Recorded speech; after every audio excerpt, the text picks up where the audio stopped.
Двете компании, Google и Facebook, като корпоративна политика, не споделят данни за пазара. Това, което направихме за България, ние да извадим нашите данни в паспорт на дигиталната индустрия за 2012 година, който паспорт ще бъде в PDF формат на нашия сайт.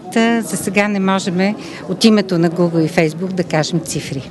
В индустрията на база, да кажем, 2010 година, ако дисплей рекламата е била около, да кажем, 100 единици, Google е бил, да кажем, около 75. Но това са на база, пак казвам, допускания на ЯП Европа. Това е в началото на хайп сайкъла, нали, след 1-2 години нещата ще бъдат по съвсем различен начин.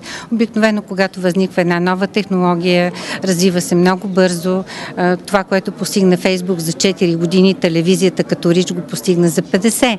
Така че абсолютно очаквано е рекламодателите да се пренасочат мигновено към този нов канал. В България обаче ние имаме локални медии с много силно съдържание, което е на български език, и ние ще запазим темповете на нарастване на инвестицията в интернет реклама в българските медии, в българските брендове, тъй като това е изключително важно за разпознаваемостта на марката, на брендовете, които са в България.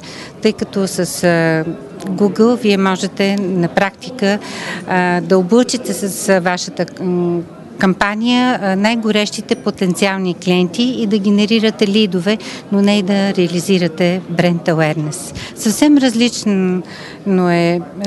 различна е ползата от дисплей рекламата, съвсем различна е от Google и съвсем различна от Facebook и останалите социални мрежи. Въпрос на цел за съответната кампания, за съответната марка е кои канали ще интегрира в своя комуникационен микс, така че има място за всички.